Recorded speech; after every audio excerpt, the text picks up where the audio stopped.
I broke up with him 6 years ago. You're too poor. When you can afford a Rolls-Royce, I'll marry you. Later, he dropped out of college, started a business, made enough money, and waited outside my neighborhood in a Rolls-Royce all night. I still didn't spare him a glance. Later still, Jack Wilson became a commercial sensation, making the top 10 on the Forbes list. As a reporter, I interviewed him. Mr. Miller, what do you think is the reason you've become so successful today? His obsidian-like eyes flickered. I have a girl to thank. Without her, I wouldn't be where I am today. Looking at the light in his eyes, I knew the person he was talking about definitely wasn't me. The venue had long since cleared out, and I was huddled in a corner. Jack Wilson's words still burned faintly in my heart. This was the 6th year since I broke up with Jack Wilson. I had become a business tycoon, while Jack Wilson had long become the respected new mogul of Newport City. It wasn't until a flash of lightning split the sky that I snapped back to reality. Outside the window, dark clouds had gathered. The weather forecast predicted a heavy rain today. Thankfully, I'd brought an umbrella. But as soon as I stepped outside, the downpour began. I wanted to go back into the venue to take shelter, but found the door was locked.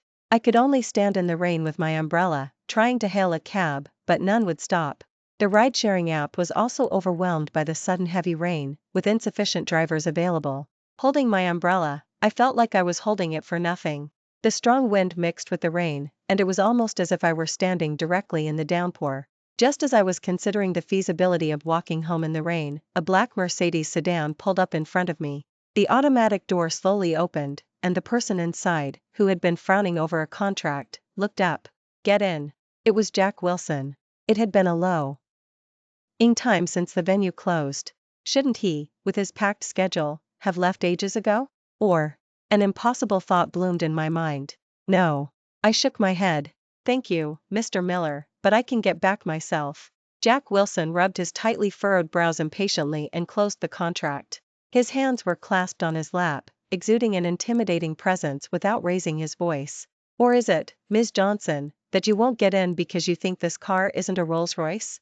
No, it's not that. Even I hadn't expected Jack Wilson to bring that up. I lowered my head in shame. Or do you want me to keep blocking traffic here? He gestured behind him to the cars blocked by his vehicle, their horns honking incessantly. All right then, thank you, Mr. Miller. I knew Jack Wilson's nature. If I didn't get in, he'd stay there indefinitely. I sat beside Jack Wilson, a stark contrast to him. He was in a bespoke suit, radiating elegance, while I was soaked like a drowned rat, my hair still dripping. I was quite a mess. I shifted slightly away, feeling embarrassed. I'm sorry, Mr. Miller, I'm drenched. I'll get your car dirty. Jack Wilson glanced at me briefly before quickly turning his head away. Driver Tom, turn on the heater. Oh, he was talking to the driver. He then took off his expensive suit jacket and handed it to me. I quickly refused. No need, Mr. Miller, I'm not cold. It was such an expensive suit, I couldn't afford to ruin it. He lightly cleared his throat, covering his mouth with his hand. Put it on. Your clothes are a bit revealing. Only then did I look down at myself. My white dress was soaked by the rain, clinging tightly to my body. Even the outline and color of my underwear were clearly visible. My face flushed crimson, from my ears upwards. I quickly pulled the jacket over myself, then said in a voice barely audible, I'll wash it and return it to you. The car followed the address I gave and stopped at the neighborhood entrance. Jack Wilson had his eyes closed, resting. I handed him the suit, but he didn't even lift his eyes. He just moved his lips slightly. Unless you want people staring, keep it on. I pulled back the suit I was handing him. All right, Mr. Miller. I'll wash the suit and return it to you. Don't bother. Just toss it. As the car door slowly closed, Jack Wilson's indifferent voice drifted out. Summer rain comes and goes quickly. The gray sky was washed a brilliant blue by the shower. It was as if the rainstorm hadn't happened at all, and I felt a momentary sense of disorientation. If not for the real touch of the suit in my hand, I would have thought it was all a dream. Did he hate me that much? He told me to just throw away something I had used, rather than return it. Back at my apartment, I took a hot shower and lay on the sofa. The day we broke up, 6 years ago, was also a rainy day. It was the summer after my sophomore year. I had just come home from the library with Jack Wilson. Before we reached my apartment, the sky opened up. Jack Wilson walked me to the neighborhood entrance, gave me his only umbrella, and his hand brushed mine accidentally, making him blush as he rode his bicycle away into the rain. But that day also changed the course of my life forever. When I got home, I saw official notices/seals plastered all over the front door. Neighbors crowded around, pointing and whispering about my family. I pushed through the crowd, searching for my dad, asking everyone what had happened. Investigators stopped me, speaking just a few words, suspected of a crime. From that day on, my world collapsed. I couldn't believe that my dad, the one I depended on, the man who was always warm to everyone and hung signs about justice and integrity at home, could do something like that. I stayed at my aunt's for the entire summer. Living with relatives wasn't easy. I didn't tell anyone about what happened to my family, including Jack Wilson. Jack Wilson and I were high school classmates and both went to college in the same city. Even though we were in the same city, one was on the east side and the other on the west. After the incident with my family, I cut off all contact with him. It wasn't until college started that he found my school. Jack Wilson was covered in sweat. He must have ridden his bicycle for a long time to get there. The moment he saw me, his eyes welled up. "Sarah, what happened to you? You didn't answer your phone all summer." Jack Wilson was studying aerospace engineering. He was supposed to go into research after graduation. I was the child of a criminal. I couldn't drag him down or jeopardize him getting a government job. I turned to leave, but he stopped me again. "Sarah, what did I do wrong?" I pretended to be annoyed. "Jack Wilson, you're too poor. When I'm with you, if it rains, I can only ride on a bicycle." I got soaked going home that day. This relationship is so boring. When Jack Wilson heard my reason, his face turned bright red. "Emma Thompson, why didn't you say that when you were chasing me? Now that we're together, you complain I'm poor?" "Yes, I'm just that materialistic. I see the guys my dorm mates are dating driving sports cars, but you only have a bicycle. I'm embarrassed to be seen with you." Seeing me say that, Jack Wilson still patiently tried to coax me. "Sarah, I'm still in college. When I graduate and get a job, I'll buy you anything you want. How much money can you make working a job?" "Jack Wilson, even if you make $10,000 a month, how long will it take you to buy a Rolls-Royce?" I cruelly attacked his pride, forcing myself to say those hurtful words. I knew how proud Jack Wilson was. He was an excellent student, with handsome features, always the center of attention since he was a child. But now, standing before me, he looked like he had been flayed alive, his pride shattered on the ground. "Is Mon. Why that important? More important than our love?" Jack Wilson looked at me ashen-faced, almost accusingly. "Love? How much is love worth?" I twisted the knife further. "How about this? Since you like me so much, when you've earned enough money to buy a Rolls-Royce, come find me. Then we'll get married straight away. How does that sound?" Then I turned and walked away, leaving a broken Jack Wilson behind. What he didn't know was that the moment I turned, my face was streaming with tears, my heart aching to the point I couldn't breathe. My memory snapped back, and I was already in tears. I told myself in my heart, Emma Thompson, you're even less worthy of him now." My phone rang. I answered. It was Amy, my boss at the company. She chuckled ingratiatingly. "Emma Thompson, I heard you know Jack Wilson. Can you get an exclusive interview with him?" "Heard? Heard from whom?" I had never told anyone that I knew Jack Wilson. She switched to a gossipy tone. "Chris told me. He went to pick you up today because of the rain, and he saw you getting into Jack Wilson's car." Seeing I didn't answer, Amy began using both threats and inducements. "Emma Thompson, don't forget what you promised me when you started working here, that you'd endure any hardship. Now you can't even use your connections for an interview?" Amy's voice suddenly got louder, making me hold the phone away from my ear. Just then, I noticed the expensive suit I had placed nearby. Anyway, I had to go back and return it to him. "Okay, I'll go, but I can't guarantee I'll get the interview. Because of my dad's situation, I couldn't get into a formal workplace. It was Amy who gave me a chance when I had nowhere else to turn. She said she hired people based only on ability, not family background. That's how I managed to establish myself in this big city." Seeing me agree, Amy was finally satisfied.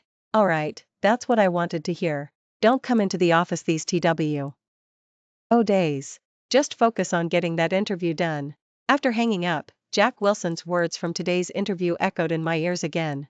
Even in my dreams that night, I saw Jack Wilson's wet eyes. He kept accusing me, "Emma Thompson, why did you abandon me?" The next day, I arrived at Miller Tower, looking up at the commercial empire Jack Wilson had built. It really was unattainable.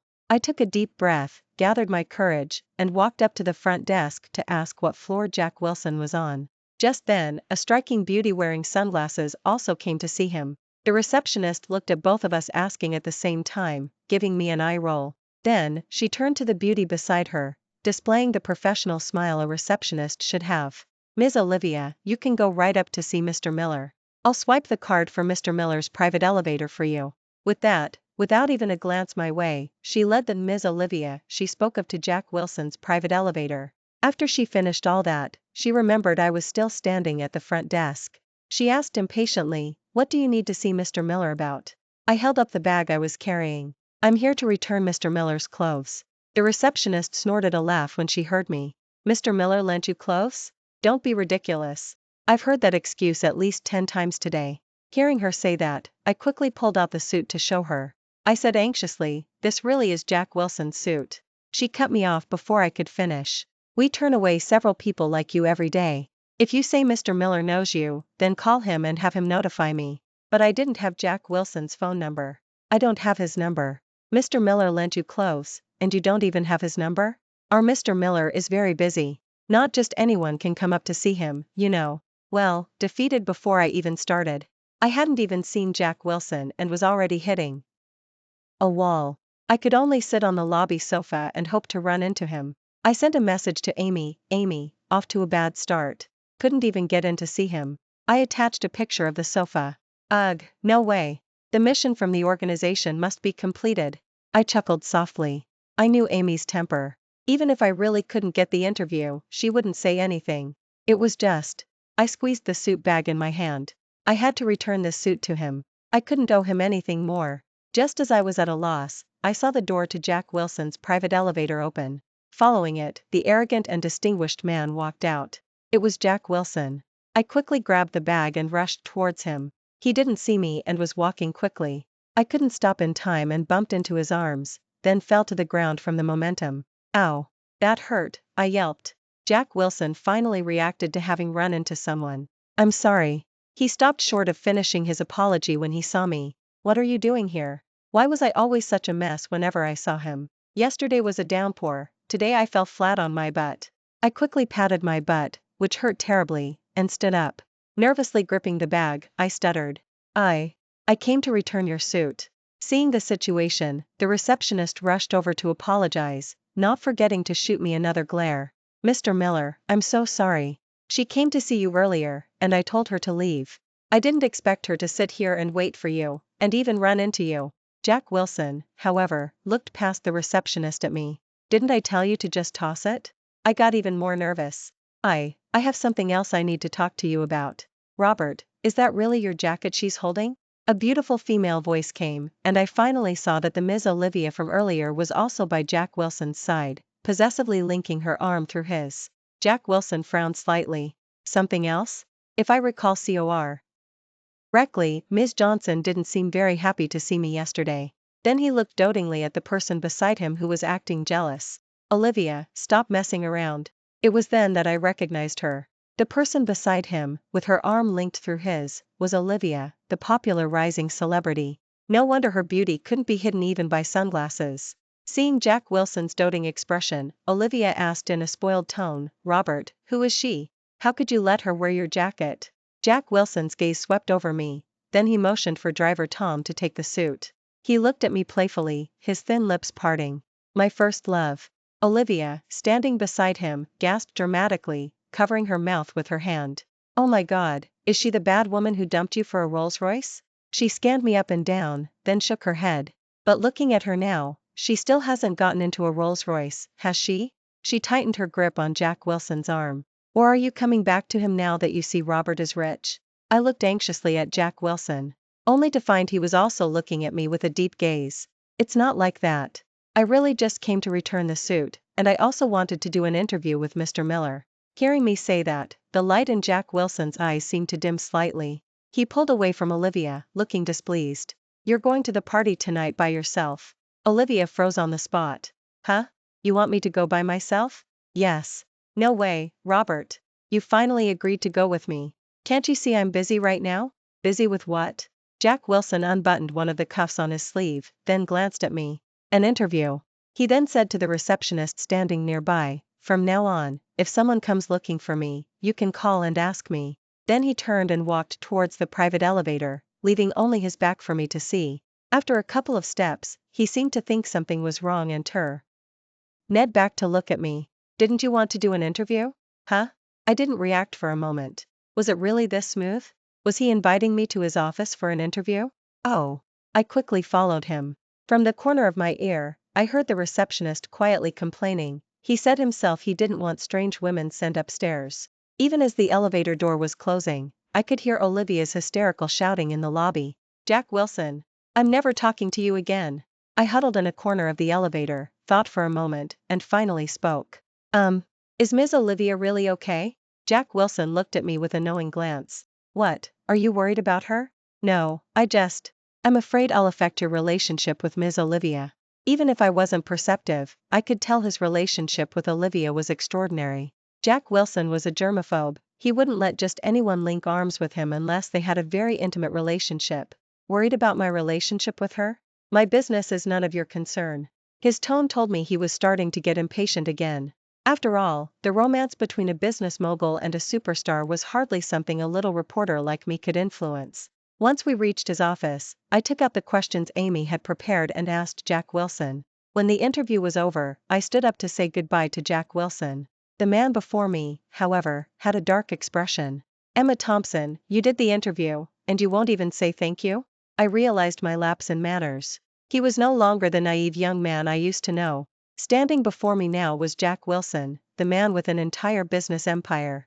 I stood awkwardly before him, unsure of what to do. After a while, words finally came out of my mouth. Thank you, Mr. Miller. Jack Wilson scoffed, half laughing with anger. Emma Thompson, is that all the sincerity you have in your thanks? I was stunned for a moment. What kind of sincerity did he want? So I instinctively asked him in return. Sincerity? He raised his hand and looked at his watch. Because of your interview, I haven't eaten dinner. Oh, he was hungry. Okay, Mr. Miller, what would you like to eat? As soon as I asked, I regretted it. The places Jack Wilson ate at were probably not within my budget. What if one meal bankrupted me? Burgers and fries. Could this person who makes millions a minute really be satisfied with just a bowl of burgers and fries? Just that? He already had his car keys and was waiting for me by the door. Yes, that's what I want to eat. Then he said in a very faint voice, I'm easy to please. When we got to the parking garage, Jack Wilson led me to a Rolls-Royce. He pressed the key fob, and the headlights lit up. Emma Thompson, get in. Seeing that car, my head exploded with a loud buzz. It was like the bullet from 6 years ago had hit me directly in the forehead.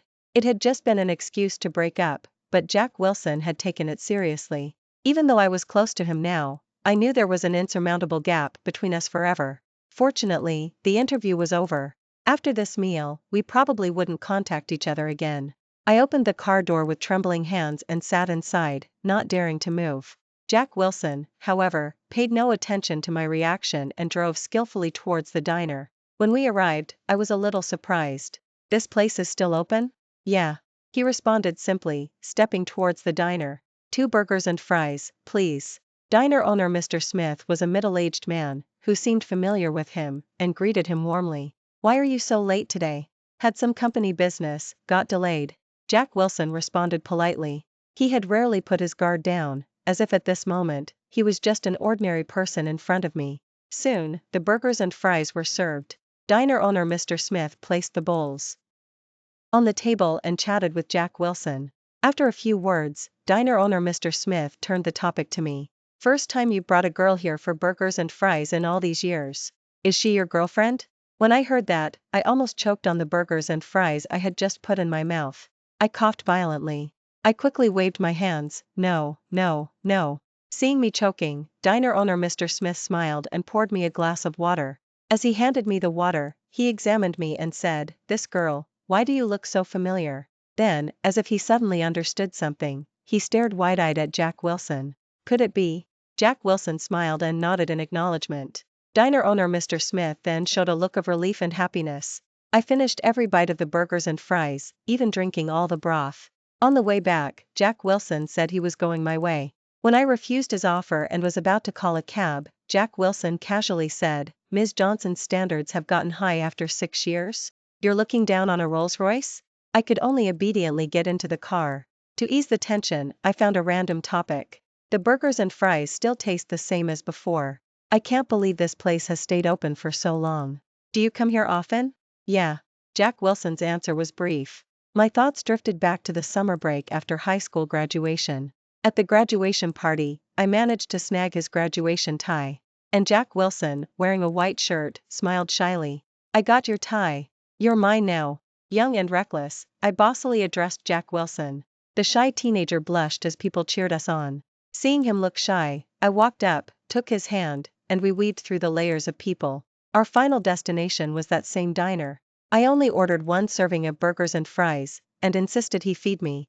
Under my coercion, Jack Wilson finally picked up a spoon and scooped up a piece. He didn't forg it to blow on it first. Then he carefully held it out to me. So you're agreeing to be my boyfriend? I didn't eat it. I wanted to know Jack Wilson's thoughts too much. So I asked him directly. His face turned red again, like a cooked shrimp. I watched him nervously, feeling like everything around us had stopped. He finally nodded. Yeah, I'm your boyfriend. Only then did my hand feel warm, and my heart started beating normally again. Jack Wilson, after I had chased him for 3 years, finally agreed to be with me. We're here. Which building do you live in? Jack Wilson's voice pulled me back from my thoughts. No need, Mr. Miller. You can just drop me off at the neighborhood entrance. Hearing that, Jack Wilson slammed on the brakes. The gentleness that had lingered from eating the burgers and fries vanished instantly, replaced by intense frustration in his brows. Emma Thompson, why do you always make me drop you off at the neighborhood entrance? Am I that embarrassing to be seen with? He locked the car doors. His attitude was firm. If you don't tell me, we'll just sit here. Building 1, apartment 1303, okay? I was startled by his sudden change in attitude. I instinctively gave him my apartment number. Why was he suddenly so fierce? His expression softened slightly, and he drove towards where I lived. Until I got out of the car, he had a sulky look on his face. I didn't dare say much and ran off without looking back. The next day, I brought the interview with Jack Wilson to the office. When I handed the organized materials to Amy, she looked incredulous. Wow, Emma Thompson, you got it done in one day? The boss assigned the task, so of course I had to finish it quickly. Do you know how many people he's refused interviews with? He only agreed to yours.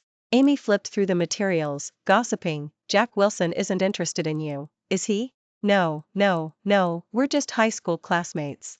I didn't want people to know that Jack Wilson was involved with someone like me who had a family history/background issues. Besides, young love was just like a childhood romance. But then again, a rich man like Jack Wilson must be a playboy. I saw news about him and Olivia dating in the entertainment section this morning. It's a shame you did a financial interview. I should have asked you to ask more relationship questions. Leaving Amy's office, I impulsively opened the trending topics.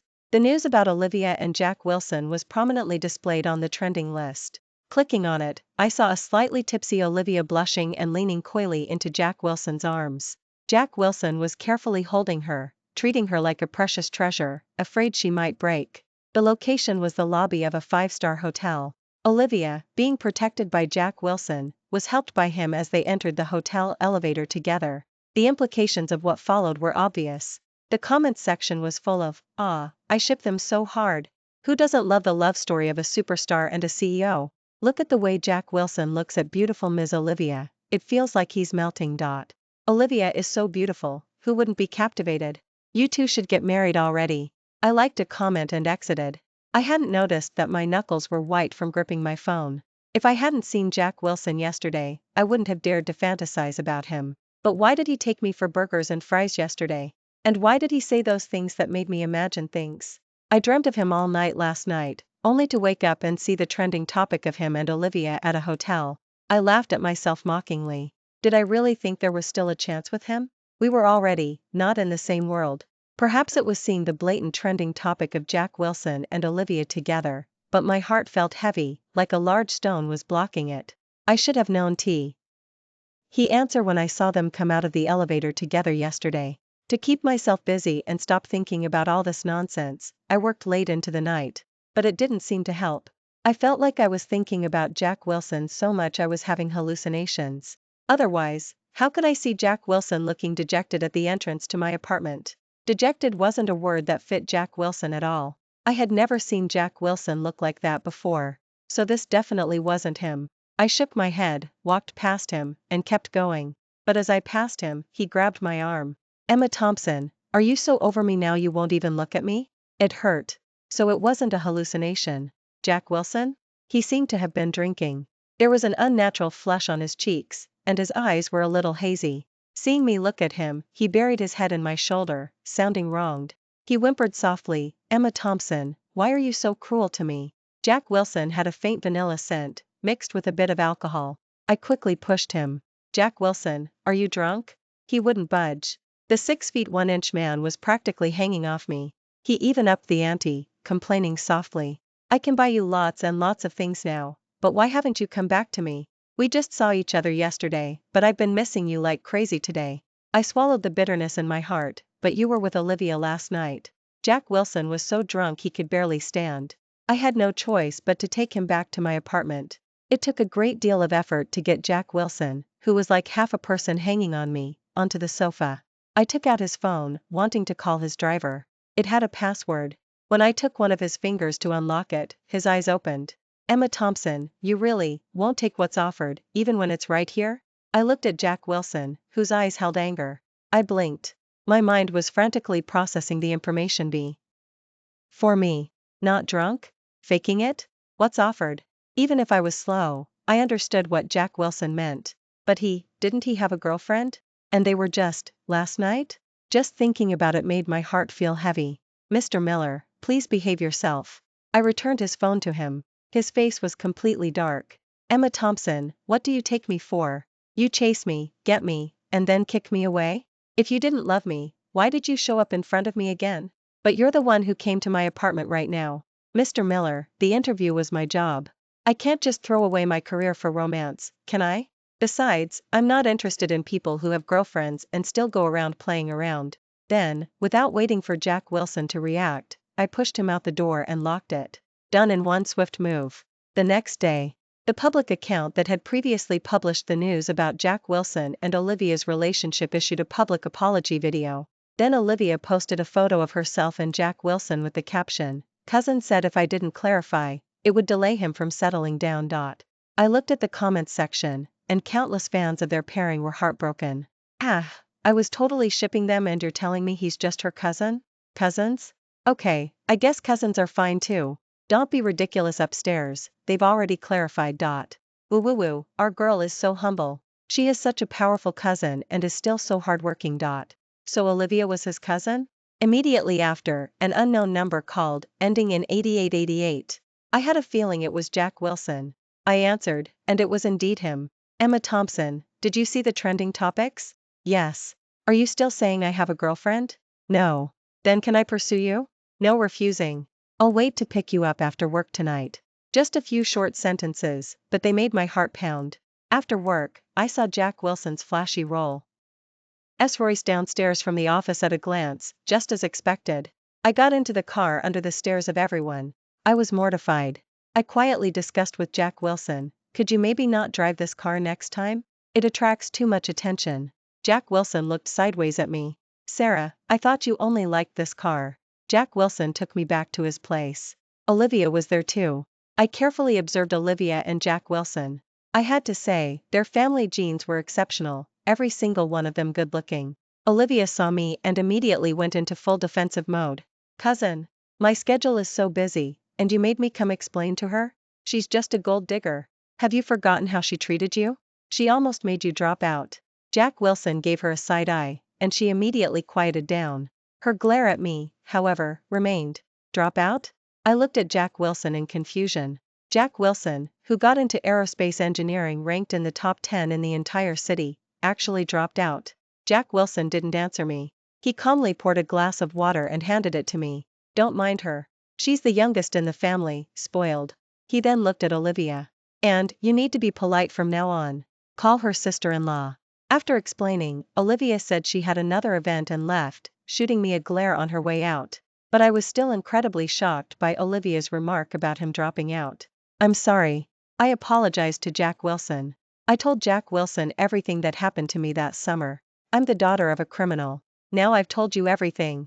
Will you still like me? What I didn't expect was, after I calmly finished recounting the past, Jack Wilson's eyes welled up before mine did. Emma Thompson, why did you take matters into your own hands and make me miss out on 6 years with you? With that, Jack Wilson bit my shoulder fiercely. I cried out in pain. What are you, a dog? I finished telling you about my situation. Now tell me about this dropping out business. Jack Wilson, I broke up with you because I was afraid of affecting you. You actually dropped out. Jack Wilson said, I just missed you too much and wanted to keep myself busy. I finished 3 years of coursework in half a year, invented a few patents and sold them for money, and then started a business. Sarah, I'm not as noble as you think. But later, I bought a car, and you still didn't pay attention to me. I waited outside your apartment all night. Jack Wilson started complaining again. I didn't know, Jack Wilson. At that time, my apartment had already been seized. I hadn't been back to that place in a long time. Jack Wilson bit me again. This time, he bit my mouth. That's for punishment. I thought he was going to get angry again. But instead, I met his gentle, melting gaze. His lips parted and closed. Sarah, from now on, you're not allowed to leave again. I stepped forward and hugged him. Okay. Perhaps the past wasn't beautiful, perhaps we missed many years. But we ended up together, and that was enough. Jack Wilson's side story. That girl, Emma Thompson, from the class next door, was really noisy. She pestered me asking all sorts of questions every day. One time, I got impatient, and her eyes instantly turned red. I was truly scared of her crying, so I just let her bother me. She even stole my graduation tie at the graduation ceremony, and asked me if I wanted to be her boyfriend. That day, my heart almost jumped out of my mouth. It must have been because the diner's burgers and fries were so good that day, or maybe the sunset that evening was beautiful. I never had that feeling of being so deeply moved again. Every day I was with her, I was happy. But she suddenly disappeared. She didn't answer my calls or reply to my messages. I waited outside her neighborhood entrance for a very long time, but I never saw her. That's why I went to find her at our college when the semester started.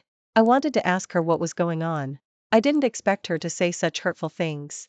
I went back and told my cousin Olivia about it, and she comforted me. She's just a vulgar woman who loves money. What's so good about her?